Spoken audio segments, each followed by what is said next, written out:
La economía ha venido saliendo de una situación complicada a raíz del COVID, ¿no es cierto?, de la Ujú. pandemia. La economía venía creciendo lento previo a la pandemia y con la pandemia tuvo una caída muy fuerte el año pasado, una caída del PIB de 7,8%. Y este año se prevé oficialmente, las proyecciones del Banco Central son de una recuperación de 2,8%. Al ritmo que uno empieza a ver algunas indicaciones de corto plazo que todavía faltan confirmarse, parecería que el ritmo podría ser un poquito más rápido que eso. Dos, tres indicaciones: el nivel de ventas de la economía, si uno mide las ventas, por ejemplo, enero-junio, en base a los indicadores del SRI, que tiene reportes de todas las empresas que reportan facturas y tal. Entre enero y junio de este año, la recuperación versus el mismo periodo del año pasado ha sido cerca de 19%. El año pasado, en la misma época, hubo una caída cercana a los 19%. Se cayó en el 20 frente al 19 y ahora el 21 frente al 20 recupera más o menos la misma proporción. Algo parecido cuando uno mira la recaudación de impuestos del mes de junio, por ejemplo. Esa recaudación, comparado con junio del año pasado, subió en 38%. Claro que junio del año pasado era en plena pandemia, y comparado con junio del año 2019, antes de la pandemia, la recaudación han subido cerca de 2%. Entonces hay una Ujú. recuperación pequeña, gradual, que se está mostrando, y que muestra algo de reactivación. Los últimos indicadores que ha publicado el INEC sobre la encuesta de empleo, todavía son bastante preliminares, pero muestran también en el mes de junio un muy ligero repunte frente a lo que venía en el mes de mayo. Todavía tenemos indicadores de empleo y desempleo muy débiles frente a la situación prepandemia, muy débiles. Y los indicadores también de pobreza muestran un crecimiento en promedio de la pobreza durante la pandemia, aunque ha habido, ahí se ha estabilizado básicamente. En general, creo yo que uno puede decir que la pandemia, debería empezar a verse mejor la situación económica conforme el plan de Ujú. vacunación del gobierno va avanzando, y creo que el plan ha avanzado bastante bien, bastante rápidamente como previsto, y porque nosotros hemos visto siempre el plan de vacunación no únicamente como un plan sanitario y de salvar vidas de los ecuatorianos, sino también como un plan económico, como la primera pata de un plan para lograr reactivar la economía. Eso es Sí, como el contexto en que uno le ve. Eso no significa que la situación no esté complicada, y la claro. situación de la caja fiscal sigue Y muy ahí apretada. venía, ha tenido también precios del petróleo mejores. No sé si ha logrado coordinar con el ministro esta posibilidad de tener más ingresos vía más producción, y habrá que ver si hay que hacer una inversión. Para eso, eso no es que de un día para el otro va a tener más ingresos porque se eleva la producción en un mes, pues si no sería fantástico, pero tiene cosas como su relación con los municipios, con los consejos provinciales, que ojalá se las pueda transparentar, porque comienzan a pedir recursos y hasta ahora nadie sabe cómo los gastan. Ya estamos viendo en el juicio político en la Contraloría que algo hoy oscuro hay en eso, y claro, se comienza a hablar. ¿Cómo están? Y me refiero ahí sí al manejo del presupuesto, cómo están en los recursos que debe, que estaban cargados, que la pandemia debe haberlos aumentado también, que los ingresos no han sido los mismos y por lo tanto el reparto a los consejos va a ser distinto. ¿Cómo está manejando eso que le genera presión política sobre todo, ministro? Así es, Francisco. La economía y la situación fiscal ha estado bastante apretada este año, y ha estado apretada reflejando que los ingresos tributarios han caído frente al año anterior, por el efecto de la pandemia, en parte porque uno entiende que una buena parte de los ingresos tributarios dependen de la situación de las empresas o de las personas del año anterior. Todo el impuesto a Ujú. la renta, por ejemplo, se declara sobre el año previo. Y como el año previo fue muy malo, efectivamente los ingresos tributarios han caído bastante. Los ingresos petroleros también habían bajado mucho porque los precios internacionales del petróleo se habían reducido mucho. Se ha empezado a ver efectivamente un repunte a nivel internacional. Los países ricos están empezando a recuperar el ritmo de crecimiento bastante más rápido, y eso ha ayudado en general a que los precios de petróleo y de otras materias primas se recuperen. Este precio del petróleo sí se traduce gradualmente en mejores ingresos fiscales, aunque toma un tiempo, y toma un tiempo por dos razones. Porque en general cuando sube el precio del crudo, del petróleo, el precio de los derivados de petróleo inicialmente sube incluso un poco más rápido. Y por lo tanto el Ecuador tiene que exporta crudo, pero tiene que importar derivados, y eso también le pesa la carga fiscal, por un lado, y por otro porque en varios de los contratos petroleros que ya tienen mucho Y tiempo están con las fijados los empresas precios. privadas, no están fijados los precios, pero hay una cláusula que se llama de carry forward, en que hay un precio referencia, y si usted tiene ingresos por debajo de ese precio por un tiempo, como pasó el año pasado o a comienzos de este año, va acumulando, digamos, una obligación con la empresa. No le paga todo, no le paga el precio previsto en el contrato, sino menos, pero va acumulando una obligación, y cuando el precio sube por encima de ese nivel, usted empieza a repagar esa obligación primero. Entonces, primero hay que concluir esa parte antes de que lleguen mucho más ingresos al fisco. Eso frena un poquito el ritmo de acumulación de los ingresos fiscales. Por el lado de los gastos públicos, ha habido una presión para mucho gasto adicional, por buenas razones. Uno, porque hemos tenido que asegurar el costo de toda la vacunación y el plan de vacunación. Eso era prioritario, y ha habido muchos esfuerzos para asegurarnos que no falte un centavo para que el plan de vacunación avance rápidamente como ha avanzado. Segundo, porque hay varios costos asociados a la atención de primera línea en salud, al mantenimiento de escuelas conforme se está regresando a clases, porque hay escuelas que están deterioradas y hemos necesitado asegurarnos que estén en buenas condiciones para el regreso a clases, y a todos los temas de transferencias sociales, de bonos, de atención y de transferencias sociales para los sectores más desfavorecidos del Ecuador, que son sectores que muchas veces viven del día a día, que son muy informales, que no tienen protección social, y que si no tenemos algún tipo de apoyo directo para esa población, la situación podría ser muy angustiosa para ellos. Entonces ha habido un esfuerzo importante de incremento de estas transferencias. Para darle una referencia, a la fecha, más o menos 450,000 familias más están cubiertas que hace un año, y por lo tanto eso implica una erogación importante de los recursos del sector público.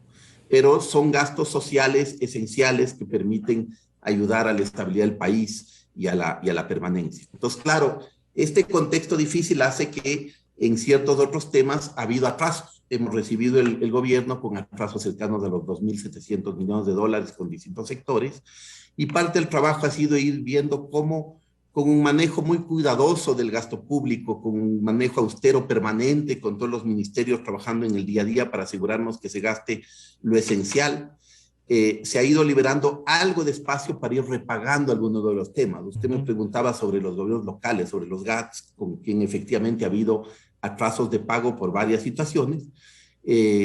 Por ejemplo, la principal es lo que se llama el modelo de equidad territorial, que son las transferencias que el gobierno central hace a los municipios y prefecturas y juntas parroquiales en función de los ingresos del Estado. Eso obviamente ha caído porque los ingresos del Estado han caído, pero había un atraso con ellos. Había cerca de 2 meses y medio de atraso. Este rato estamos al día en el pago del mes de junio, y nos hemos puesto al día en muchos de estos pagos. También la semana pasada hemos hecho una transferencia al Banco de Desarrollo, a través del cual se hacen otras transferencias a los gobiernos locales. Esto fue por como 28 millones de dólares, para ponerse al día en también 2/3 partes de esa deuda que está pendiente a través del BEDE a los gobiernos locales. O sea, sí ha habido un progreso importante de reducción de estos atrasos. Y eso significa que esté todo cubierto. Claro. Pero vamos en el buen camino. ¿Usted diría que de los 2.700 millones se habrá podido pagar siquiera un 10, 15%? Sí, eso fluctúa mucho en el día a día porque se acumulan nuevas deudas y tal, pero deberemos de estar bastante más cercanos a los 2.000 millones este rato. Es decir, sí ha habido un esfuerzo importante. La lógica del gobierno siempre ha sido priorizar los gastos esenciales, priorizar los gastos, como le decía, vacunación, salud, educación, pensiones. También hemos reducido bastante los atrasos con los institutos de seguridad social de la policía y las Fuerzas Armadas. Estamos este rato la prioridad ha sido en las obligaciones nuevas que este gobierno va teniendo, ponernos al día e ir cumpliendo. Y en las obligaciones antiguas, que son heredadas, digamos, de alguna manera, deuda heredadas, ir buscando gradualmente la forma de irles cubriendo. Pero al menos asegurarnos que por ahora en nuestras obligaciones estemos al día y vamos cumpliendo, y hasta ahora lo estamos logrando. Ministro, sí, yo le decía que el tema de la relación con los municipios y consejos provinciales va a ser siempre esto. Hay forma legal y lo del IVA es una cosa, les acaban de decir que hay que devolverlos de inmediato, que no debe pasar por... ¿Cómo visualiza esto? ¿Qué conflictos le ha generado con ingresos? Porque claro, ¿por qué se gastan algo que no era del ministerio? ¿Cómo siente usted que esta puede tener una respuesta? ¿Les beneficia a los consejos municipales y provinciales la devolución del IVA y alguna cosa han de responder por recibir esa plata, ministro? A ver, nosotros somos extremadamente respetuosos de la división de poderes y Ya. de la independencia de poderes y de que cada poder del Estado cumpla su rol. Por eso es que cuando hay una decisión de la Corte Constitucional final, nosotros acatamos esa decisión y aplicamos los temas asociados. En este caso es una ley entre el IVA y los GATS. Ujú. Yo diría que la relación con los gobiernos locales ha ido mejorando bastante. Yo he tenido conversaciones detalladas, reuniones tanto con AME, con CONGOPE, con varios de los gobiernos locales. El día de ayer estuve en la asamblea, en la comisión de gobiernos locales, también explicando las cifras y explicando las tendencias y explicando los progresos que sí se han hecho para ir reduciendo los atrasos y poniéndonos al día en varios de los rubros. No en todos, pero sí en una parte relevante del tema. Sobre el tema de la ley del IVA y los GATS, efectivamente, la ley en el fondo lo que pasaba antes es lo siguiente. Los GATS, cuando compran un producto, tienen un IVA asociado con ese producto. Ujú. Los GATS, por ley, están exentos del IVA, ¿de acuerdo? Pero el sistema como funcionaba es que el GAT compraba un producto, pagaba el IVA, se hacían las retenciones de ley, como pasa con cualquier comprador. Esas retenciones llegaban al SRI, el SRI reportaba ese IVA al Ministerio de Finanzas y el Ministerio de Economía y Finanzas, en función de eso, iba repagando ese IVA a los GATS. Es cierto que durante varios años ya, el Ministerio, en parte por la situación fiscal más complicada de liquidez, el Ministerio de Finanzas se fue acostumbrando a atrasar esa devolución A del IVA. quedarse Y por con... lo tanto se ha venido acumulando atrasos temporalmente, digamos, ¿cierto? Entonces, ha habido atrasos en ese tema y hemos recibido nosotros atrasos acumulados de años anteriores también en ese sentido. Lo que la nueva ley dice son dos cosas, o tres cosas, digamos. Lo primero es, dice, de aquí en adelante, a partir del 1 de agosto, es decir, en pocos días, los GATS van a retener ese IVA cuando compren. No van a pagar el IVA, sino que se van a retener el IVA y van a partir del mes de septiembre a reportar sobre el mes anterior esa retención para fines de registro y de contabilidad Ujú. y de Para que estadística a respondan través del cambio las SRI. empresas que les Pero venden. en flujo de caja eso representa una mejora importante para los GATS, porque ellos ya no necesitan pagar eso y esperar a recibir, sino que ya no lo pagan. Suena A más lógico. contraparte, es un impacto fuerte en la cuenta fiscal, en las Ujú. cajas fiscal, porque nos quita liquidez como caja fiscal. Pero entendemos que es un esfuerzo del gobierno central para facilitar, digamos, la situación de los GATS y para ir en el buen sentido. Esa es una tercera buena noticia de este año Ujú. para los GATS, ¿no es cierto? Y finalmente, que luego tenemos, de acuerdo a la ley, un plazo de 6 meses para limpiar las deudas pasadas, para ponernos de acuerdo, asegurarnos de los montos y encontrar métodos y fórmulas de pago para eso. Estamos en conversaciones amigables, cercanas con los GATS, seguiremos en eso. Este es un gobierno de encuentro que cree en el diálogo, cree en la discusión y seguiremos en ese sentido para ir fortaleciendo las relaciones y para ir cumpliendo lo que nos dice la ley, como es normal, como es nuestra obligación. Ministro, en temas de la relación con el Fondo Monetario Internacional, se hablaba de replantear el acuerdo, de que el acuerdo está vigente. Hay una buena noticia de estos 1.000 millones de dólares que son como una especie de utilidades del Fondo Monetario que reparten a los países miembros. De eso dicen que le toca al Ecuador 1.000 millones. Eso va a ayudar a fortalecer, eso es de libre disponibilidad. ¿Tiene algún reporte ya de que en virtud del acuerdo con el fondo le han desembolsado algo más de lo que estaba previsto? ¿Cómo está esa relación, ministro? A ver, con el Fondo Monetario y en general con todos los organismos multilaterales, Banco Mundial, BIDCAF, tenemos relaciones muy buenas, muy Ujú. positivas y muy fructíferas. Usted habrá visto que ha habido visitas del presidente del BID, del vicepresidente para América Latina del Banco Mundial la semana pasada, El presidente electo de la CAF debería venir al Ecuador muy próximamente. Entonces hemos tenido relaciones muy cercanas, muy del día a día. Ellos ven con muy buenos ojos las líneas generales y las prioridades del gobierno. El objetivo es reactivar, por un lado, la economía, de tener un manejo ordenado y serio de las finanzas públicas, de tener una economía abierta al mundo y atractiva de inversiones, y de priorizar el gasto social y la equidad y la solidaridad. Entonces, ellos comparten esos objetivos, nos han manifestado en varias ocasiones su apoyo a los objetivos del Ecuador y su voluntad de seguir apoyándonos, y es parte de este conjunto. Con el Fondo Monetario, con quien tenemos relaciones y conversaciones bastante seguidas, el programa con el fondo vigente es un programa que ha ayudado mucho al Ecuador en el sentido de darnos recursos frescos en el momento en que más los necesitaba el Ecuador, ¿no es cierto? Ese programa, sin embargo, la última revisión fue en el mes de diciembre, y hay varias razones por las cuales uno puede pensar en revisar el programa y afinarlo y ajustar metas. ¿Por qué? Primero porque lo que le decía, a nivel mundial ha cambiado un poco la economía desde entonces, ya se ve recuperación de los países del norte, se ve un precio de petróleo más alto y proyecciones también mejores a futuro, y con un gobierno con mayor credibilidad internacional, con seriedad, con apertura, el potencial de crecimiento de la economía ecuatoriana debería ser más alto. Todo esto ayuda a que el marco macroeconómico esté un poco mejor y que en ese contexto uno pueda prever una evolución de la situación fiscal quizás más gradual y ordenada. Al mismo tiempo, porque los organismos comparten con nosotros la idea de que la reactivación tras la pandemia no se puede cortarle muy rápidamente, no se puede buscar ahogar a la economía con un ajuste fiscal o con medidas de equilibrio fiscal muy fuertes. Entonces necesitamos encontrar un buen equilibrio para eso. Estamos en esas discusiones con el Fondo Monetario.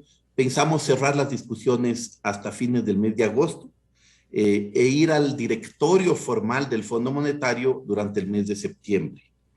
Eso significa que entre septiembre y diciembre se abrirían muchos recursos de organismos multilaterales. Del Fondo Monetario vendrían 1.500 millones, 800 inicialmente con la revisión y 700 hacia fines del año, adicionalmente a los 1.000 millones que usted comentaba, que son los 1.000 millones de una emisión de derechos especiales de giro mundial del Fondo Monetario, y que efectivamente de ese monto aproximadamente 1.000 millones de dólares le corresponden al Ecuador.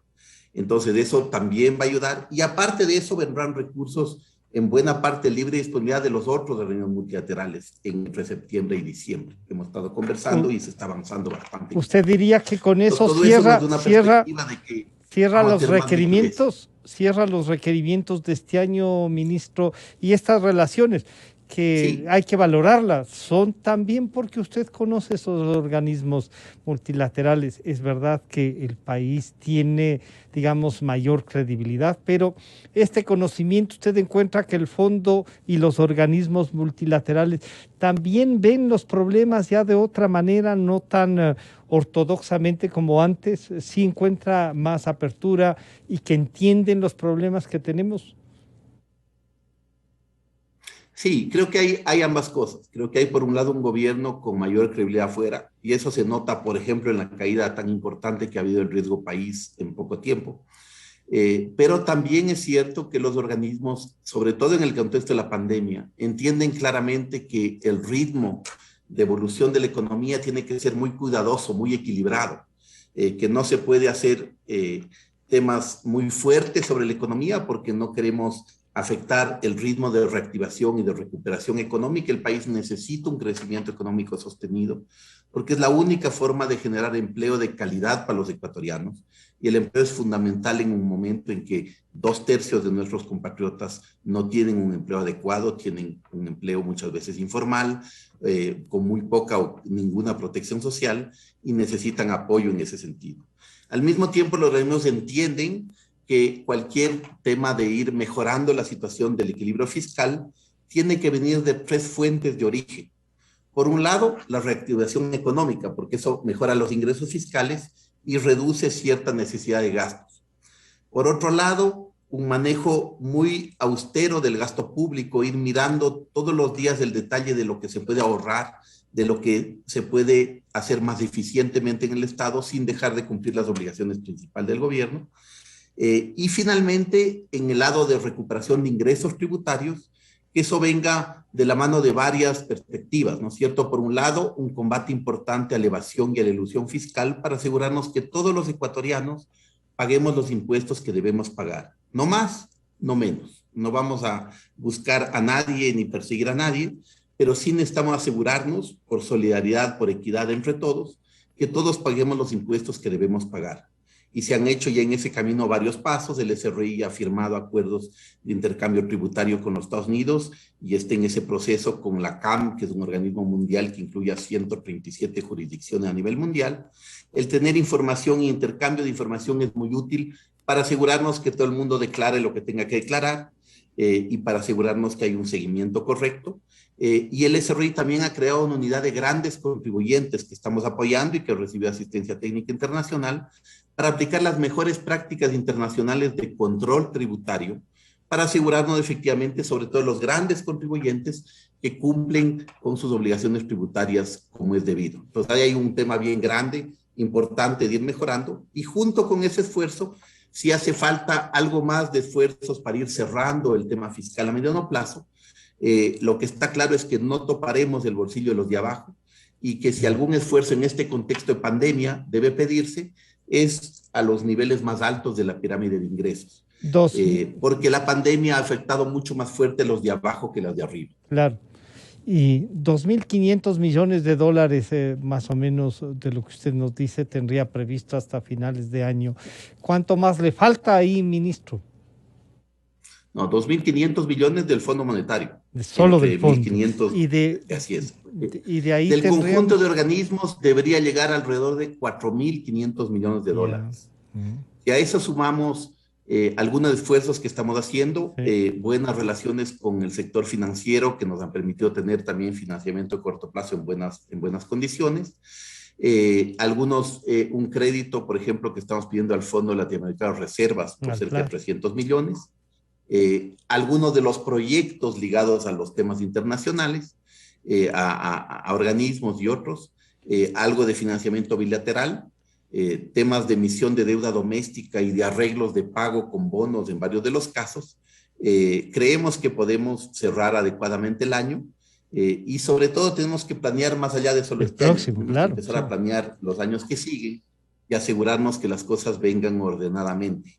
En todo eso hemos estado trabajando y la idea es tener esto en conjunto bien armado, que además tiene que coincidir con el presupuesto que tenemos que enviar revisado para el 2021, con el presupuesto del año 2022 que tenemos que enviar entre octubre y noviembre, con el Plan Nacional de Desarrollo que está puliendo y acabando de desarrollar la Secretaría de Planificación, y con el Plan Anual de Inversiones y cómo se está ejecutando. Entonces, todo esto son fichas de un rompecabezas que estamos armando, igual que el financiamiento, para con eso en conjunto tener una visión global y poder presentar al país las líneas ya más específicas de estos temas y cualquier tipo de decisiones en materia tributaria que tendrán que ser presentadas, discutidas abiertamente en este gobierno del encuentro antes de cualquier discusión ya más. O sea, ministro, detallada. La reforma tributaria no es que se ha renunciado a presentarla, sino que se la está estudiando y buscando una especie de cuál es el camino a seguir para plantearla. Algunos dicen hay que simplificarla, hay que recuperar más, como usted ha dicho, y hay un programa para buscar a los evasores o luchar contra la evasión. Entonces, se está sentando, diríamos, en esta programación. ¿El presupuesto crecerá? ¿Usted cree que debe disminuir? Y ahí tiene un rubro que es importantísimo, es casi el 30%, me parece que es solamente para sueldos y salarios, ministro.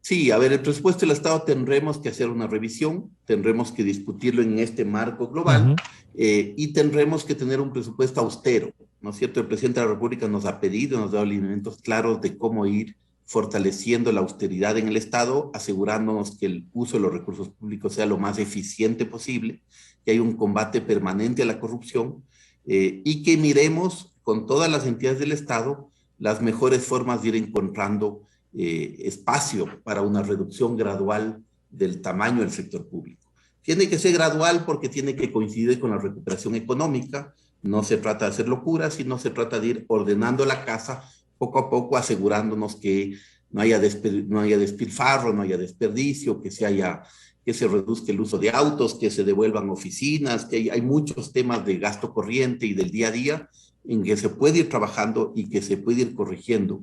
Y estamos en eso en el día a día. Parte del rol del Ministerio de Economía y Finanzas es hacer esa tarea a veces un poco ingrata, de revisar con todos los demás ministerios dónde hay espacio para ser austeros y para ir manejando la economía de la manera más prudente posible, porque en esta época de COVID y de mucha falta de recursos, no es aceptable que se usen recursos del Estado para temas que no sean prioritarios. Por eso estamos en eso. La otra parte, quizás de este lado, es que conforme el gobierno enfoca las prioridades en los temas, como les decía, sociales, en los temas de salud, educación, pero también, por ejemplo, en los temas de desnutrición infantil. Hay un esfuerzo importante del gobierno en atacar este tema, en que el país está muy atrasado y tiene indicadores bastante malos a nivel latinoamericano, con niveles demasiado altos y vergonzosos casi de desnutrición infantil, y que no ayudan a que los niños ecuatorianos tengan igualdad de oportunidades frente a la vida a lo largo de su desarrollo. Entonces, si queremos priorizar los gastos en estos recursos y en estos temas sociales, significa que tenemos que dejar de gastar en otras cosas. Y significa que tenemos, por ejemplo, que ir apelando a una cooperación más importante entre los sectores públicos y privados para financiar otras áreas. Estoy pensando, por ejemplo, en las áreas de desarrollo de hidrocarburos, de minería, de energía limpia, en los temas de obra pública, etcétera, en los cuales una cooperación público-privada, alianzas público-privadas, concesiones, de ese tipo de mecanismos, puede ayudar a que el sector privado ayude a la reactivación económica y ayude a financiar temas en los cuales el gobierno va a tener menos recursos porque los va a priorizar para los sectores sociales. Ministro, tiene ahí una papa caliente que es el tema de la ley de educación y que está demandada en la Corte Constitucional. Hay gente que dice que va de 2.000 a 3.000 millones de dólares de ese costo. Y claro, podrían decirle, hay que aplicar esta ley. ¿Cómo se puede llegar a un acuerdo? Algunos decían, no valía la pena discutirlo en campaña, pero ya se acabó la campaña y hay 3.000 millones de dólares que están ahí pendientes, que la Asamblea además le dice, recuperen ahí hay 5.000 millones de dólares de evasión tributaria, cóbrenles y paguen. O sea, ¿tiene previsto una respuesta a lo que le puede pasar, ministro? Sobre el tema de la ley de educación, como le decía antes, Francisco, este es un gobierno extremadamente respetuoso de la división de poderes. Es un tema que está en el campo de la Corte Constitucional, hay unas apelaciones, hay todo un proceso ahí judicial, y nosotros somos muy respetuosos de ese proceso. Entonces creemos que necesitamos ver cómo evoluciona ese proceso, y una vez que haya una decisión en ese sentido, entonces tendremos que mirar las consecuencias y trabajarlas en conjunto. Pero no queremos anticiparnos a algo que esté en el otro poder del Estado, porque somos justamente respetuosos de esa división de poderes. Bueno, ministro, muchísimas gracias. Quedan pendientes algunos temas. Por ahora le quiero agradecer el tiempo que nos ha brindado. Algunos lineamientos ya está, pero valdrá la pena ver qué presupuesto va a plantear, cuáles son las líneas de reducción, cómo avanza a lo mejor esta renegociación con el Fondo Monetario Internacional, pero lo veo distendido, está viendo que lo que agarró, sí, lo puede manejar, y si usted lo puede manejar, nos ayuda al país, ministro. Muchas gracias, Francisco. Es un cargo complejo, es un cargo que tiene muchos desafíos, pero también es un momento de oportunidades para el país. Usted me conoce, yo soy un técnico, yo no he hecho política nunca, no tengo ninguna ambición de política partidista, no voy a ser nunca candidato a nada. Eso no es tan bueno, pero sí tiene razón. O sea, calcule bien. Así soy.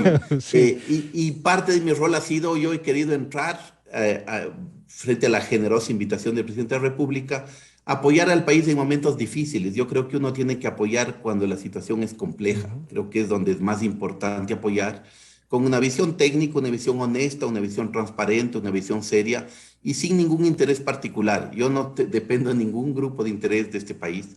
Yo muchas veces he trabajado fuera del país y por lo tanto creo tener la independencia suficiente para pensar en el bien común de los ecuatorianos y no en intereses particulares de absolutamente nadie. Ministro, éxitos, entonces estaremos conversando. Muchísimas gracias por Muchísimas gracias. atendernos. Un gusto Muchas saludarle. gracias, Francisco. Ha estado Hasta con luego. nosotros el economista Simón Cueva, ministro de Economía y Finanzas. Enseguida volvemos. Aportamos contexto a las noticias. Analizamos a fondo la realidad. Usted ve y escucha. La revista de Opinión Democracia. Periodismo de verdad. Este es el microinformativo del momento. Botánico es un proyecto inmobiliario que se desarrollará en la parroquia de Cumbayá, donde actualmente viven 40.000 personas y existe todo tipo de servicios. Esta realidad hace que gran parte de la parroquia sea hoy urbana y cobre cada vez más importancia como un centro urbano residencial de primer orden. Cumbayá se ha convertido en un importante destino para familias jóvenes con y sin hijos y personas en edad de retiro, que la ven como una opción para vivir.